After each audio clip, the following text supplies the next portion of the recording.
Saya kuliah itu justru besarnya di Lagu Stinky. Jangankan dipelesetin, dibajak juga kita seneng waktu itu. Iya. Jadi dulu Om Sule, saya ngeband itu justru dianggap salah jalan sama keluarga. Jadi hanya bisa tahu informasi sangat ini tersanjung sekali ya. Hanya bisa di situ ya, gitu. Okay.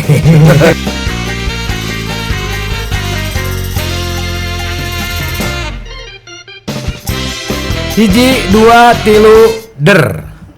Pasya Ungu. Wah. Sule. Terima kasih sudah hadir di Sulpod ini. Sama-sama. Banyak banget permintaan. Gimana kalau Sule ngobrol sama Pasya Ungu? Nah. Om Pasya ini lahir di Palu, nggak sakit? Lahirnya di Donggala. Oh, Donggala. Donggala itu Om Sule kira-kira kalau secara waktu kurang lebih 25 menit dari kota Palu. Betul. 25 menit dari kota Palu. Dari kota Palu. Artinya dari Kabupaten Donggala. Tapi masih Palu dong. Dulunya Palu itu bagian daripada Donggala. Oh. Jadi dulu ibu kota Sulawesi Tengah tuh Donggala. Gitu. Berarti berapa lama hidup di Donggala waktu itu? Di Donggala 81 udah pindah. Saya umur 2 tahun, 81 udah pindah ke Kota Palu waktu itu. Kota Palu pindah. Bokap kan dulu berdagang. Berniaga. Jadi ya gitu keluar. Terus berorganisasi. Ya udah sampai seterusnya sampai lulus SMA di Palu. Oke. Tapi berorganisasi itu Om Pasya dari dulu ya? Dari zaman sekolah? Dari zaman sekolah udah ya organisasi sekolah. Ya, tapi kelihatan ada basic gitu. Dalam hal memimpin sesuatu hal. Ya. Berarti Ungu juga yang memimpin Om Pasya ya? Kalau secara umum kan orang bilang leader itu kan vokalis ya. Betul. Tapi sebenarnya di Ungu tuh nggak gitu sih. Di Ungu itu kita sama-sama semuanya. Sama-sama ya. Ya kalau secara usia memang yang paling kita sebut yang paling senior di Ungu itu ya Maki. Maki itu lahir tahun 71. Berarti untung makinya sekali ya. Kalau dua jadi maki-maki ya. Bener. Tapi dia orangnya suka maki-maki nggak? Enggak. Justru Mas Maki itu paling bijak. Oke. Nah awalnya terbentuk Ungu itu Om Sule sebenarnya sudah ada dari tahun 96. 96? Justru saya masih kelas 3 SMA, Ungu tuh udah ada, saya masih sekolah. Itu pas muncul-munculnya lagu Stinky mungkinkah ya 96 tuh? Benar banget, 97. Iya, saya juga masih SMA. Iya kan, Stinky 97. Iya. Nah, saya kuliah itu justru besarnya di Lagu Stinky. Oh gitu. Maksud orang jadi kenal saya tuh gara-gara Lagu Stinky. Karena waktu ospek kan saya sering banget dihukum. Nah, dihukum itu disuruh milih mau push up, mau lari keliling kampus atau mau nyanyi. Ya nyanyi aja lah. Yang paling ngetop waktu itu lagunya Mungkinkah. Andre gaya ya ternyata ya. Gitu. Itu fakta tuh, itu gak bisa dibohongin. Nah, dari situ tapi ada keturunan dari atas bisa nyanyi. Oh, bokap nyokap suka nyanyi. Suka nyanyi, tapi tidak sampai ke industri kayak saya gitu.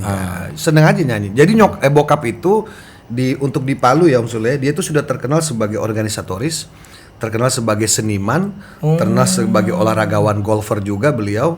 Jadi dia semua ada di lingkungan semua lingkungan masyarakat dia ada. Darah seni berarti seninya dari situ. Udah mengalir ya. Dari situ. Akhirnya bikin lagu band Ungu. Bikinlah band Ungu. Nah, Ungu itu sendiri Om Sule, sedikit saya jelasin, nggak sengaja juga. Saya nganterin teman latihan. Kalau Mas Om Sule tahu dulu kayak band Gerby, band Skate gitu-gitu, zaman dulu 90-an. Saya dulu nganterin mereka latihan di Odyssey Studio di Tebet. Nah, malam itu Ungu lagi latihan dengan formasi yang lama. Tapi tanpa vokalis. Karena vokalisnya ceritanya udah cabut. Berarti Ungu udah ada? Ungu udah ada, saya baru masuk. 99. Karena memang saya kan kuliah di Jakarta. Nah, singkat cerita, malam itu audisi dan malam itu juga langsung diterima. Tapi masih dengan formasi yang lama ya. Belum ada Enda, belum ada Onci, belum ada Roman. Iya. Masih saya Maki, terus ada yang namanya Eki, ada yang namanya Jerome pemain drum, Gets yang main keyboard. Akhirnya diterima. Diterima terus ya udah, terus saya bilang sama Maki, Mak, gue mau ngeband tapi jangan band-bandan dong. Maksudnya gue pengen punya album, punya impian lah. Ada lagu. Kata Maki, udah lo tenang aja, ini kita juga band serius. Oke, ya udah. Pada waktu itu belum sempat nyiptain lagu. Udah ada lagunya Ungu. Udah ada lagu. Udah ada lagunya Ungu, ya saya tinggal nyanyiin lagu Ungu aja. Tinggal nyanyiin lagu Ungu. Tapi kesininya akhirnya kan menciptakan lagu. Akhirnya menciptakan lagu juga setelah beralbum-album baru gitu. Multi talent berarti. Nyanyi. Alhamdulillah ya kan. Dari situ Om Sule kita bisa ngasih rezeki lah ya kan buat anak-anak, buat istri gitu. Akhirnya meledak lah. Ungu tuh meledak. Ungu. Itu album ketiga Om Sule. Yang meledak tuh album ketiga. Album pertama tuh biasa aja, tapi secara popularity lumayan. Kan waktu itu kan nempelnya sama sinetron ABG waktu itu. Sinetron ABG di RCTI. Jadi entah karena lagunya, entah karena sinetronnya, dua-duanya naik. Oke. Sinetronnya naik, soundtracknya juga naik lagu kita. Ku melayang bagaikan itu 2002. Oh iya ya. Nah, jadi kayak dulu masih ada Pak Wabuk di Bandung Barat, Hengki, ada Mas Ayu, ada Ratu Felisa, ada banyak lah dulu pemain-pemain ABG itu. Nah termasuk kita, Ungu. Jadi dari aspek soundtracknya juga naik, sinetron juga waktu itu meledak lah pada saat itu. Band Ungunya juga meledak. Alhamdulillah. juga, Jadi ya kan? jadi orang nggak hafal judul lagunya. Judul lagunya kan Bayang Semu tuh ceritanya. Iya, iya, lagu iya. itu Kumalai. Orang cuma bilang lagu ABG dong. Lagu sinetronnya maksudnya gitu loh. Ya udah kita udah tahu lagu ABG, ya udah berarti lagu ini mereka request. Pas tahu-taunya Ungu tuh di album ketiga malahan. Artinya sudah dapat rezeki alhamdulillah itu di album ketiga. Baru dibilang meledak itu album ketiga demi waktu. Yang bener-bener Ungu itu. 2005 akhir kita rilis, tapi baru 2006 baru betul-betul ngerasain. Andai ku tahu itu ya. Itu religinya sama di 2006 Kan 2006 juga kan itu. yang Itu popnya kan yang maafkan aku itu. Wah, itu populer Itu. banget. Jadi waktu itu Om Sule alhamdulillah popnya meledak, religinya meledak juga. Iya. Gitu. Dan 2006 tuh. kalau grup band atau lagu apapun yang meledak itu pasti akan dilakukan oleh orang-orang komedi. Oh gitu, maksudnya sketsain gitu ya? Iya, karena orang kan udah tahu lagu itu, tapi dibikin Iya, sesuatu hal itu berarti lagu udah meledak. Oh gitu ya? Iya, Jadi lucu lah ya misalnya. Betul, kayak dulu lagu Andai ku tahu di pinggir kali tek bertawa gitu kan. Bener, Atau kan bikin Andai ku tahu ajalku akan tiba, ku akan memohon Tuhan tolong panggilkan ambulan. Iya, kayak gitu lah. Itu lagu banyak. tuh. Sama kayak dulu Hampa Hatiku, pernahkah kau merasa? Pernah. Padahal nggak ada kayak gitu-gitu. Iya, benar. Ada kalau di Bandung gini nih, lucu. Pernahkah kau merasa katingang meja? Iya. Banyak lah waktu itu lah, banyak lah. Kayak Tapi gitu-gitu. pasti seorang vokalis atau seorang band yang diplesetin begitu merasa tersinggung atau enggak lah, seneng lah kita. Malah seneng ya? Seneng. Karena jangankan dipelesetin, dibajak juga kita seneng waktu itu. Iya.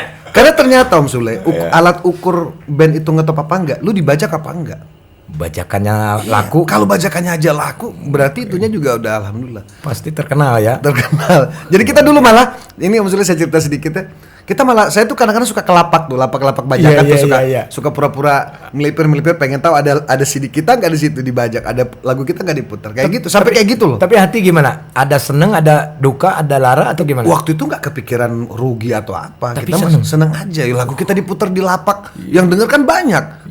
Dulu kan di pinggir-pinggir apa pasar, di mall gitu-gitu kan. Kayak Dan cuman di Indonesia sampai ke Malaysia, Brunei juga. alhamdulillah kan? Maksudnya, kita sih sampai Australia, sampai di apa namanya, kalau kita bicara konsernya sudah sampai bahkan Belanda. Iya. Udah. Ya, saya sempat gini, saudara saya kan di Brunei waktu itu, terus dia lagi dengerin lagunya Ungu. Aku bilang, kamu bawa CD dulu masih kaset CD, Iya, kaset, CD, iya, CD. terus kan? Enggak, di sini banyak bajakannya. Emang. Oh, maksudnya saudara sama Sultan? Banyak. Sultan Brunei? Iya, kebetulan Kan Suletan, Sultan. Beda huruf doang. Suletan. Oh, Suletan sama Sultan ya? Sultan ini Sultan gitu. Akhirnya meledak lah ya Ungu itu ya. Alhamdulillah. Terus tiba-tiba dengan mengejutkan Ungu agak sedikit berkurang gitu kan. Berkurang karena Om Pasya waktu itu mencalonkan jadi Iya, artinya waktu itu memang wakil apa wali kota? Wakil wali kota Wakil waktu wali kota. itu. Oke. Saya sempat jadi PLT wali kota 3 bulan Om Sule karena pilkada kemarin.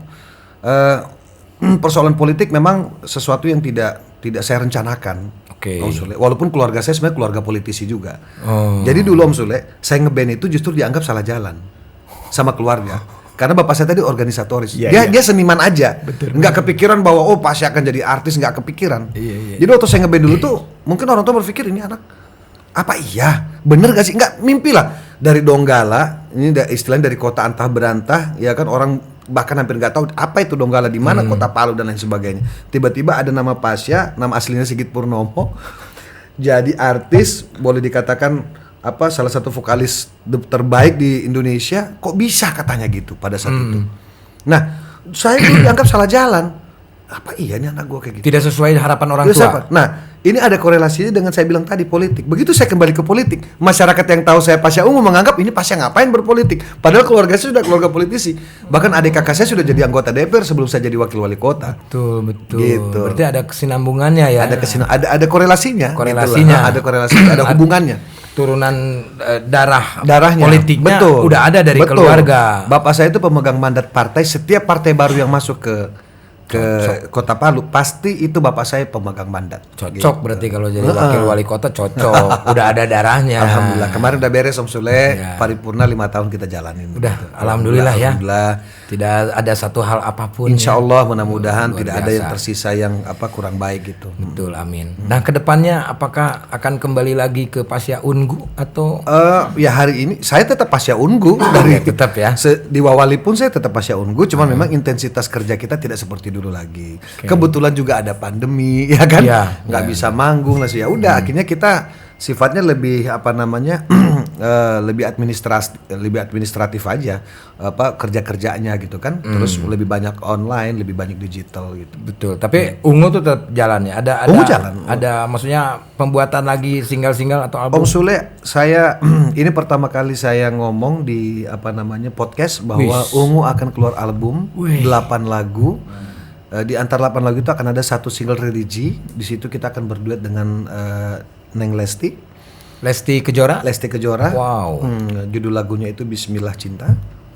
Insya Allah itu juga akan menjadi soundtrack dari salah satu sinetron di di Indosiar. Ini baru dibuka di sini baru ya. Di sini nggak ada. Luar biasa. Gitu. Mungkin nanti kalau saya diundang di podcast lain saya nggak akan ngomong ini. Iya. Jadi hanya bisa tahu informasi sangat ini. Tersanjung sekali ya. Hanya bisa di situ ya, gitu. okay. Seperti itu. Jadi yang spesial di album kita nanti Om Sule karena kerinduan, karena banyak pertanyaan dari teman-teman fansnya Ungu gitu kan, kita kasih bonus langsung 2 lagu rilisnya. Oke. Gitu loh. Jadi berarti ini berjalan lagi lah secara berjalan ya. Betul. Nah, kembali lagi ke politik nih. Kan ini sudah beres ya sudah masa selesai. mandat kerja. Betul. Nah, apakah untuk kedepannya masih tetap di dunia politik? Secara kaderisasi partai, kami hari ini masih selaku pekerja partai. Oh, kami masih ya. kader. Masih kader. Okay. Artinya masih ada tugas-tugas kerja politik dari aspek kepartaian yang harus kami kerjakan. Tapi di luar itu partai juga tidak berusaha untuk menghentikan kerja-kerja kita di industri hiburan gitu. Bareng sama Denny Cagur ya. Sama Kang Denny. Luar biasa sekali. Kang Denny gimana sih perasaannya? Kalau saya jujur saya di dunia politik buta lah gitu, nggak tahu tentang hal politik ya, cuman bisa nonton di TV. Perasaannya gimana ketika udah terjun di dunia politik dari seorang pemain band walaupun ada keturunan darah dari keluarga? Pada prinsipnya kan sebenarnya Om Sule, politik ini kan dari kata polite ya, itu kemasyarakatan, bermasyarakat. Semua sisi sendi-sendi kehidupan kita hari ini tidak lepas daripada kebijakan-kebijakan politik atau kerja-kerja politik gitu. Nah, saya singkat bahwa di saat kita punya keinginan, di saat kita punya harapan atau kita punya mimpi tentang bagaimana pola kehidupan yang kita jalanin hari ini, baik dari kehidupan sehari-hari, baik dari kerjaan kita dan lain sebagainya. Ya kita harus terjun ke dalam sistem itu. Meskipun kita di dalam sistem pun tidak bisa semuanya kita rubah, tidak bisa. Semua berproses karena kenapa? Di pemerintahan ini Om Sule tidak hanya eksekutif dalam hal ini pemerintah. Ada yang namanya legislatif, mitra kerja kita dalam hal ini parlemen DPR. Ada lagi namanya yudikatif, ini para APH, aparat penegak hukum. Semua ini bekerja sama untuk bagaimana memastikan bahwa masyarakat ini terlayani dengan baik dalam kehidupan sosial bermasyarakatnya, seperti itu Om Sule. Nah, kita ambil get involved lah namanya. Kita ambil peran di situ untuk itu tadi, untuk melakukan kerja-kerja. Saya kasih contoh yang paling sederhana. Untuk masyarakat lah ya, untuk intinya masyarakat. ya. Saya sampaikan contoh ke Om Sule. Hari ini kita bisa hidup tenang. Om Sule bisa nge-podcast tenang, nggak ada gangguan apa. Itu kerja politik. Coba bayangin kalau perang. Benar. Mungkin Om Sule nggak sempat mau begini-begini, udah nggak sempat. Gitu. Sempet sih gini, cuman gelisah gitu. Gimana? Nggak nyaman. Ya, nah prinsip sejahtera itu kan nyaman. Betul. Sejahtera itu bukan masyarakat tiba-tiba jadi kaya raya semua, enggak Om Sule, tapi nyaman. Minimal menciptakan kedamaian. Itu kerja politik Om Sule, memastikan bahwa masyarakat gua aman dan nyaman, bebas bekerja, bebas belanja, mau ngapain, mau beraktivitas semua bebas. Yang benar-benar kurang ditolongin. Tapi tetap dalam aturan. Gitu. Karena kita negara hukum. Negara hukum. Luar gitu, biasa. Seperti itu Om Sule. Ilmu. Menarik. Menarik ya. Ya, dan kayak Om Sule gini, minta maaf bukan karena Om Sule, bukan karena saya di sini. Tipikal Om Sule ini sangat pas kalau ada di dalam lingkaran itu. Oh, aduh. Sangat pas kan. Loh, masyarakat ini seneng loh Masyarakat kan menghibur masyarakat itu juga bagian daripada menyejahterakan. Iya, betul. Iya loh. Betul. Orang yang tadinya sakit, Om Sule saya pernah mengunjungi rumah sakit umum daerah di Palu. Rumah sakit saya kunjungin. Ya, terlepas itu percaya atau tidak, sehat Om Sule. Ngelihat kita aja sudah senang. Betul. Wah, betul. ada Pak Wakil Wali Kota, Pasya. Iya. Wah, senang dikunjungin, senang. At least pada saat kita kunjungi itu dia punya semangat. Betul. Imunnya naik. Imunnya langsung. naik, bener. Iya. Kekebalan tubuhnya jadi kuat gitu. Iya, Karena ada. Itu penting Om Sule. Iya. Gitu. Loh, di tentara saja Om Sule ada bagian kavaleri, Iya. ada bagian infanteri, ada bagian kesehatan. Semua punya. Di politik juga begitu. Tidak boleh semuanya. Misalnya yang ekstrim, yang nyerang, yang defense, yang bertahan. Ada juga yang bagian menghibur. Di Iya. politik juga sama Om Sule. Pada intinya sama ya kan. Pola-polanya itu sama. Harus ada yang menghibur. Karena cobain kalau politik tanpa seni, kaku. Betul. Nah orang-orang kayak kita gini yang kemudian memberikan warna dalam perpolitikan Indonesia itu. Gitu loh Om Sule. Itu penting gitu. Keluarga lah sekarang ya. Anak-anak Oke, nih, iya. apakah mau nih harus ikut sama bapaknya nih, yang satu Iya. ke politik, yang Iya. satu ke seni, atau Ya gimana? anak saya sih yang paling tua kan 17 tahun. Iya. Sikis ya. Dia udah kelihatan di seni ya? Dia udah Main sinetron main juga. sinetron, alhamdulillah Om Sule udah dapat ruang lah yang bagus. Udah nyanyi juga. Terus ya saya sebagai bapak sih enggak pernah menentukan arah dalam konteks bahwa kau harus seperti bapak jadi penyanyi, enggak. Saya cuma selalu mengingatkan, tolong jangan sentuh yang namanya narkoba. Semua Itu orang tua penting. pasti begitu. Jangan. Even nyoba jangan. Terkecuali narkobanya narikin kolor bapak silakan Itu. ya. Kalau bapak nggak usah ditarik juga udah melorot gitu Iya, loh. karena udah ada yang melorotin. Jadi anak tuh tergantung maunya. Terserah. Terserah. Faktanya hari ini orang nanya, emang misalnya kayak Kisah itu diajarin nyanyi? Enggak, saya nggak pernah ngajarin anak saya nyanyi. Memang bisa nyanyi aja. Persoalan kemudian dia jadikan bapaknya sebagai inspirasi, referensi, itu terserah dia gitu loh. Gitu kan? Ya udah. Terus Dewa juga suka nyanyi, Raja juga suka nyanyi gitu kan. Tapi kalau Dewa Saka Raja Kaila ini yang paling benar nyanyi ini kayaknya Raja ya Bu. Raja gitu. Ya, paling keker. Wah, udah paling luar biasa lah. Ya pasti keker raja namanya juga. Iya, namanya ya juga kan? Raja Iya. bener ya. Iya, pisang juga raja paling mahal, pisang raja ya kan. Ya kayak gitu kan. Iya. Harapannya nih apa nih Om? Harapan apa? Untuk Ya Om Pasya kalau dalam untuk kehidupan, iya. pekerjaan dan yang lain-lain. Kalau dalam hidup Om Sule, saya ini Om Sule walaupun orang bilang anak band, tapi saya tidak pernah lepas dari doa. Saya itu boleh di cross check ke istri saya, ke anak-anak saya. Malah kadang-kadang istri saya bilang doanya kepanjangan gitu loh. Benar, saya tuh Om Sule dari buka mata sampai nutup mata nggak lepas dari doa. Selalu. Karena saya percaya dengan kekuatan doa. Mungkin sholat saya masih berantakan. Mungkin ya yang sifat-sifatnya wajib itu saya mungkin masih bisa disebut berantakan. Belum husuk lah gitu loh. Tapi doa itu penting. Doa saya nggak pernah lepas doa itu. Makanya saya merasa hidup saya hari ini alhamdulillah, terlepas dengan kurang lebihnya saya, paling tidak di mata Allah saya itu selalu dipagari dengan doa. Gitu loh Om Sule. Nah, saya cuma minta bijak ya. Iya. Ya Allah, jaga anak istri saya. Betul. Ya kan? Dari orang-orang yang berniat tidak baik, orang yang hatinya katakanlah kurang gimana lah ke kita misalnya gitu. Apapun yang kurang baik jauhkan, saya bilang gitu. Jaga, berikan saya rezeki supaya anak-anak saya ini bisa sekolah yang baik, bisa ibadahnya juga baik, bisa nanti suatu hari nanti kelak dia juga bisa dapatkan sesuatu yang baik lah dari rezeki yang kami dapat gitu loh. Jangan minta muluk-muluk lah Om Sule. Ini sebentar lagi jangan-jangan setelah menjadi politisi akan menjadi ustadz yang menyebarkan syiar ya. Luar biasa Iya, gitu ya. loh Om Sule. Ini senang sekali loh kita ngobrol. Om Pasya. Sama-sama Om Sule. Banyak ilmu yang kita dapat ya dari Om Pasya. Jangan lupa juga nih buat kawan-kawan semuanya, biar semangat Om Pasya dalam membuat konten, silakan subscribe sebanyak-banyaknya Pasya Adelia TV. Iya. Itu dia ya. Om Pasya terima kasih. Sama-sama Om sudah Sule. ada di Thank you Sulpot. banget udah diundang ke sini. Aduh, Tapi luar saya biasa. minta satu quote nih untuk Apa pemirsa Sulpot semuanya, kira-kira quote apa nih yang bisa diambil nih? Ya, bahwa sesungguhnya dengan segala kurang lebihnya manusia, sedapat mungkin kita bisa menjadi penerang hati bagi hati-hati yang sedang kelam. Luar biasa. Gitu. Hiji, dua, tilu, rengse.